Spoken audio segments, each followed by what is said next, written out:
자, 여기 신분제가 등장하는 부분 나오는데요. 우리 신분제, 계급과 관련돼 있죠. 계급이 등장하는 것은 청동기 시대라고 배웠습니다. 우리 뭘로 배웠냐면 이렇게 고인돌을 봤을 때는 계급이 등장했다라고 우리 이렇게 앞서 배웠습니다. 왜 하필이면 청동기 때 계급이 등장했냐면 이때 농사가 제대로 되면서 잉여 생산물이 생깁니다. 잉여란 말이 뭐예요? 남아 도는 농작물이 생겼다라는 거지. 그 중에서 많이 가진 놈은 지배계급이 되고 적게 가진 놈은 피지배계층이 되는 거죠. 그래서 지배계급과 피지배계층으로 나눠지는 것이 언제냐? 청동기 시대입니다. 근데 이것이 체계적으로 신분제가 자리 잡는 것은 삼국시대라고 보면 돼요. 세 가지 신분이 있습니다. 1신분 귀족, 평민, 천민. 그래서 우리가 흔히 말하는 신분제에서 귀족, 평민, 천민 이런 시스템이 자리 잡은 것이 삼국시대예요. 왜냐하면 중앙집권 체제가 발전하면서 체계적으로 정비를 해요. 왜? 그 전에는 여러 부족들이 나눠져 있었는데 얘네들에서 힘이 센 놈이 왕을 배출하고 그 다음 힘의 세기에 따라서 힘의 크기에 따라서 서열을 정리했었거든. 그래서 왕을 중심으로 중앙집권 체제가 발전하면서 신분제가 체계적으로 정비됐다고 얘기합니다. 특징은 그 신분은 세습이 돼요. 귀족이면 귀족이 계승이 돼. 그리고 능력보다는 뭐가? 혈통, 출신, 가문 이런 게 더 중시됩니다. 능력보다도. 대표적인 게 신라의 무슨 제도예요? 골품제도 기억납니까? 골품제. 이따 옆에서 여기 나오겠지만 골품제가 가장 대표적이죠. 자, 통일신라도 비슷하고 발해는 대조영이 세운 거 기억나죠? 고구려 장군 대조영이 세웠습니다. 그래서 당연히 상층부는 고구려 사람들이 차지하고 있고 하층민은 말갈족들이 차지했습니다. 그래서 귀족층은 고구려계가, 그다음에 하층민들은 말갈족들이 차지했습니다. 그래서 이것만 알면 돼요. 발해는 상층부는 고구려, 하층민들은 말갈족. 자, 여기 그림 하나 볼게요. 이게 고구려 벽화에서 나온 그림인데 잘 보면 이 조그만 사람이 있고 큰 사람이 있죠. 역시 큰 사람, 조그만 사람. 그래서 고구려 벽화에서 알 수 있는 것이 이미 신분제가 그림의 인간의 크기 사이즈로 표현이 된 걸 알 수가 있습니다. 그리고 이걸 정리한 게 이건데 삼국시대 때는 귀족, 평민, 천민으로 나눠졌다라는 거. 귀족은 여러 가지 특권을 다 가지죠. 그리고 능력보다는 출신을 더 따진다라고 얘기했었습니다. 혈통 같은 거. 골품제가 대표적이었었고. 대다수는 평민, 대부분 농민이고 자유민이에요. 구속받지 않았어요. 대신에 조세, 노동력 같은 세금을 냈고, 천민의 대다수는 물건 취급을 받았던, 재산 취급을 받았던 노비라는 거 알아두기 바랍니다. 자, 그러면 귀족의 삶을 볼게요. 상층부의 귀족 1신분이죠. 그래서 왕족도 포함이 되고 여러 부족의 지배층들이 귀족으로 편성이 됩니다. 그래서 권력을 장악했고 특권을 가지고 있고 율령, 법과 관등제를 통해서 특권을 유지를 하죠. 율령은 법이라고 배웠죠. 관리의 등급, 관등제 같은 것들. 그래서 신라의 골품제가 가장 대표적인 예시죠. 신라의 골품제. 골품이란 말이 뭐예요? 뼈골, 품계. 뼈다구에도 품계가 있다. 등급이 있다. 그런 뜻이에요. 그래서 원래 신라의 골품제는 이렇게 신분이 있었다고 합니다. 성스러운 뼈다귀 성골, 진짜 뼈다귀 진골, 그 다음에 그 아래 두품들. 근데 나중에 신라가 통일이 되고 나서는 성골과 3에서 1등품은 사라진다고 해요. 그래서 실질적으로는 요거 가지고 운영이 되죠. 그래서 진골 귀족이 짱이고 요렇게 있었다. 근데 6두품이 애매모호해요. 얘네는 진골 귀족도 아니고 두품 중에서는 제일 높은데 얘네들이 애매하다. 그래서 능력은 있지만 출신이 애매하다. 그래서 때에 따라서는 이 능력 때문에 쓰임을 받지만 때에 따라서는 관심 밖으로 물러나면서 왕따당했다. 그래서 6두품을 기억해 주세요. 자, 근데 이 골품제 여기 나왔죠. 진골과 4에서 6두품으로 자리 잡게 되는데 상당히 폐쇄적이에요. 차별적이고. 왜? 이것이 관직의 승진이라든지 사회나 일상생활까지 모든 부분에 영향을 끼칩니다. 그래서 이 뼈다구 출신에 따라서 승진, 일상생활에 영향을 준 제도, 신라의 골품제도라는 거. 여기 표가 나오죠? 이 표를 보면 알 수 있는데 뭐 진골에서 6두품, 5두품, 4두품으로 나중에 자리 잡는다 그랬었죠. 진골 같은 경우는 끝까지 승진이 가능해요. 6두품은 일단 옷 색깔이 비색이고 여기까지밖에 승진을 못해.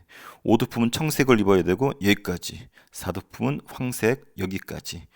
그러니까 요 옷의 색깔은 요 등급까지 승진했었을 때 옷을 입을 수 있는데 아까 얘기했었던 이 육두품은 여기까지밖에 승진을 못한다라는 거. 그리고 집의 사이즈가 제한이 있죠. 그래서 골품제 아주 중요합니다. 승진에 제한이 있었고 일상생활에 영향이 있었고 옷 색깔까지도 이 등급이 제한이 있기 때문에 공복까지도 제한이 있었다라는 거. 그래서 골품제는 신라 사회의 모든 부분에 영향을 끼칩니다. 자, 그 다음에 평민의 생활을 볼게요. 두 번째 신분인 평민. 대부분 농민들입니다. 그래서 조세, 세금이죠. 노동력, 조세나 노동력을 납부를 하고. 근데 이거 기억해 주세요. 자유로운 신분이에요. 대부분 농민이고. 자, 그 다음에 제일 하층민인 노비. 노비는 고조선 시대부터 노비가 있었다라고 기록이 나옵니다. 고조선에는 팔조법이 있었다라고 나와 있죠. 팔조법 중에 세 가지가 지금 전해져 옵니다. 그 중에 이 부분인데 고조선 팔조법 여기에 이런 표현이 나와요. 도둑질한 자는 노비로 삼았다. 노비가 고조선 때도 있었다라는 걸 알 수가 있겠죠. 그래서 노비는 고조선부터 존재했었다. 그리고 왕실이나 관청 등 소속되고 신분이 세습당합니다. 그래서 얘네들은 물건 취급받아요. 매매, 주고받고 팔고 할 수가 있었어요. 자, 골품제도가 오늘 배운 것 중에 제일 중요한데 신라 말이 되면 골품제가 무너집니다. 이 뼈다구의 품기에 따라서 영향 끼치는 것이 무너져요. 왜냐하면 신라 말이 되면 신라가 망해가거든. 중앙정부가 개판입니다. 한마디로 150년간 왕이 20명 정도가 바뀌어요. 150년간 왕이 20명 정도 바뀐다는 것은 왕의 임기 기간이 7.5년 정도밖에 안 된다는 거야. 그래서 서로 왕이 되기 위해서 죽이고 죽이던 그러한 시기입니다. 그러면서 이 신분제도가 진걸 위주의 이 신분제도가 붕괴되기 시작해요. 그러면서 불만이 쌓이기 시작합니다. 원래 신라의 수도가 어디였나요?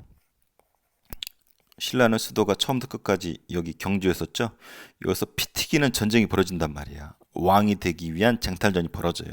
그러다 보니까 지방에 대한 통제가 잘 이루어지지 않아. 그래서 각 지역에서 성을 짓고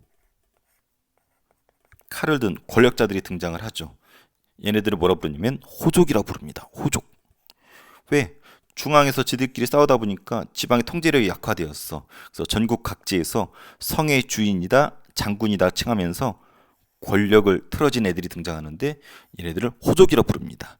그래서 완산주의 견훤 같은 애, 송악의 왕건, 그 다음에 원주의 궁예, 이런 애들이 대표적인 애들이죠. 특히 견훤은 후백제를 세우고 궁예는 후고구려를 세우게 되죠. 나중에 왕건은 고려를 세우게 되죠. 이런 애들이 다 지방의 실력자였던 호족들이에요. 왜? 중앙에 지들끼리 싸우냐고 통제를 못했거든. 그래서 이런 호족이 등장하고, 그리고 농민들도 살기 어렵다라고 반란을 일으킵니다. 왜? 중앙 정부들은 지들끼리 싸우고 지방에선 권력자들이 등장해서 막 삥 뜯어먹는단 말이야. 살기 어려우니까 원정과 애노가 반란을 일으키죠. 상주에서. 여기 있네요. 이것은 농민들의 반란, 원종 애노의 난이라고 합니다. 그리고 적고적의 난이라고 해가지고 적고적, 적이 빨간 적자예요. 레드, 붉은 적자죠. 고적, 빨간 바지. 그래서 이것을 뭐라고도 부르냐면 다른 책에서는 이렇게도 불러요. 붉은 바지 도적이다. 붉은 바지 도적이다. 적고적의 난. 그래서 붉은 바지 도적이라고 해서 반란도 일어나고, 여기 나와 있지 않지만 초적의 난이라고도 불렀습니다. 초적의 난. 풀초자예요. 풀이 바람이 불면 들고 일어나죠. 그래서 농민들이 살기 어려우니까 풀처럼 들고 일어난다. 초적의 난. 이런 반란들이, 농민 반란들이 전국에서 일어납니다. 그리고 육두품들이 드디어 삐졌어. 왜? 여기 나와 있지만 육두품은 처음에 삼국통일 직후에는 똘똘하니까 얘네들을 데리고 왕이 일을 했어요. 우리 신문왕 기억납니까? 뉴스페이퍼 킹. 신라의 삼국통일 직후에 신문왕 때 왕권이 엄청 세잖아. 그래서 이 신문왕을 비롯한 통일 직후의 왕들은 이 똘똘한 육두품 애들 데리고 정치적인 조언을 받고 일을 잘했어요. 하지만 신라 말이 되니까 아까 어땠어? 150년간 지들끼리 싸웠냐고 육두품을 쓰지 않습니다. 죽고 죽이던 시대야. 그러면서 이 육두품, 아까 나온 것처럼 능력은 있지만 출신이 좋지 않은 얘네들, 쓰임을 받지 못하고 왕따당하니까 신라 말이 되면은 반신라적인 경향으로 변질됩니다. 신라의 적대적이 되었다는 표현을 반신라적이라는 표현을 쓰는 거예요. 그래서 능력은 있는데 진골 때문에 자기들 왕따당하잖아. 그래서 신분질서를 부정을 하고 새로운 사회 건설을 주장하게 됩니다. 그래서 반신라적인 경향으로 변질된 애들, 육두품. 얘네들이 누구한테 달라붙냐면 얘네들 호족한테 달라붙습니다. 지방에서 성을 쌓고 권력자가 된 얘네들한테 달라붙어요. 어떤 애는 견훤한테 달라붙고 어떤 애는 왕건한테 달라붙고. 그래서 이 육두품이 호족과 달라붙어서 반신라적인 경향을 띠면서 신라는 망하게 되죠. 그리고 고려를 만들게 되죠. 그래서 고려를 만든 애들이 이 호족과 육두품 애들이에요. 그래서 대표적인 애들이 이때 삼최라고 있었어요. 최시성을 가진 세 명의 육두품이 있었어요. 그래서 이것을 삼최라고도 부르는데 요 대표적인 사람이 요 세 명입니다. 최치원이 제일 중요해요. 최승우, 최연희. 공통점. 빈공과에 합격합니다. 빈공과. 빈공과는 그 당시 선진국이었던 당나라, 중국의 당나라가 외국인들한테 허용한 과거 시험이에요. 공무원 시험이야. 근데 얘네들이 다 합격해버려. 그래서 삼체 공통점 빈공과에 합격을 해서 당나라에서 관리로 삽니다. 그러다가 최승우 같은 경우는 보니까 후백제 협조를 했네요. 최원희는 고려에 협조를 하네요. 그래서 최승우나 최원희는 후백제 고려에 충실을 하면서 신라가 망하게 됐는데 기여를 하게 됐죠. 근데 시험에 잘 나온 애는 요 최치원 알아두기 바래요. 시험에 엄청 잘 나옵니다. 이 사람의 큰 특징은 아까 얘기했지만 빈공과로 당나라에서 관리가 됩니다. 근데 당나라에서 반란이 일어나요. 혹시 들어봤나요? 황소의 난. 그래서 황소라고 하는 사람이 반란을 일으켜요. 그래서 이 황소의 난이 일어났을 때 그 당시 관리였었던 최치원이 글을 씁니다. 그래서 그 글이 토 황소 경문이라는 글이에요. 황소의 난을 토벌하자라는 글이란 뜻이죠. 토황소 경문. 근데 이 글을 너무 잘 써서 이 글을 읽은 황소라는 사람이 깜짝 놀라가지고 침상에서 바닥에 떨어졌다라는 일화가 있습니다. 중국의 주석이 시진핑인데 시진핑이 예전에 우리나라 왔었을 때 이 토황소 경문 이 글을 가지고 온 적이 있어요. 그럴 정도로 당나라에서 유명했던 최치원. 그래서 당나라에서 관직으로 살면서 문장가로 유명해졌어. 근데 큰 특징이 거기서 떵떵거리면 잘 살 수 있었는데 신라로 돌아옵니다. 고향을 잊지 못하고. 왜? 나라가 망해가 가고 있거든. 150여 년간 20명의 왕이 바뀔 정도로 개판이거든. 그 당시 때 피크를 잃었던 왕이 진성여왕인데 진성여왕한테 10여 개의 개혁안을 올렸지만 받아들여지지 않습니다. 그래서 삐져서 전국 돌아다니다가 산신이 되었다라고 소문이 있어요. 그래서 최치원의 유적지가 전국에 널려 있습니다. 선생님이 살고 있는 이 지역에도 최치원이 쓴 시가 바위에 새겨져 있어요. 최치원, 이 삼체 중에서 최치원, 토황소경문, 황소의 난, 빈공과 이 정도 알아두고 삼체가 왜 신라 말에 등장했는지 알아두면 좋을 것 같아요. 자, 지우고 정리하고 문제 풀어보도록 하겠습니다. 자, 신분제. 계급은 청동기 때부터 등장한다고 그랬었죠? 그래서 지배계급, 피지배계급. 그러다가 체계화된 게 삼국시대. 왜? 중앙집권 체제가 발전하면서. 그래서 능력보다는 혈통을 더 중시했다. 대표적인 게 보다 골품제도이다. 자, 발해는 지배층은 고구려, 하층민들은 말갈족이었었다 정도 알아두고 고구려 벽화에 신분제가 남아있다. 그래서 세계 신분, 귀족, 평민, 천민으로 삼국시대 때 자리 잡았다. 귀족은 특권과 그리고 그 능력보다는 신분이 더 결정되었다. 골품제. 그리고 평민은 자유민인 농민이 대다수였고 세금을 삥뜯겼다. 천민은 물건 취급받은 노비들이었었다. 자, 귀족의 삶을 볼게요. 귀족은 왕족을 비롯한 부족장들이 지배계층을 이루게 된 겁니다. 그래서 율령, 법을 통해서 관등제를 통해서 특권을 유지를 하죠. 대표적인 사례가 신라의 골품제도라는 거, 오늘 배운 것 중에 제일 중요합니다. 그래서 이렇게 썼지만 사라지고 진골과 이렇게 자리 잡았다라는 거, 폐쇄적이고 차별적인 신분제의 대표적인 겁니다. 이것은 승진뿐만 아니라 일상생활까지 제약을 했었죠. 그래서 요 표, 공복의 색깔이라든지 승진이 골품에 따라 제한이 있었다라는 거, 그 다음에 자택의 규모나 말의 수까지 제한했을 정도로 일상생활까지 영향을 줬다라는 거. 이 중에서 제일 삐지레가 누구다? 육두품이다. 능력은 있지만 진골에 비해서 차별대우 받았다. 자, 평민의 삶입니다. 대부분 농민이었죠. 자유민입니다. 그리고 세금을 냈어요. 그리고 제일 하층민인 노비, 고조선 때부터 있었다라고 얘기했었습니다. 그리고 세습당합니다. 그리고 신라 말의 골품제가 붕괴되는 과정 아주 중요하다고 그랬었죠. 왜 신라 말에 무너지냐면 중앙정부의 권위가 떨어지기 때문에 지들끼리 치고받고 싸우죠. 그래서 진골귀족끼리 싸우면서 골품제도가 모순이 있다. 붕괴됩니다. 그 중에서 삐지네, 육두품이 변질하죠. 처음에는 왕의 정치적 조언자 역할을 하다가 나중에 반신라적인 경향을 띠는 게 육두품이라고 했었습니다. 그래서 신분적인 한계로 현실 정치에 도피를 하고 반신라적인 경향을 띠었다.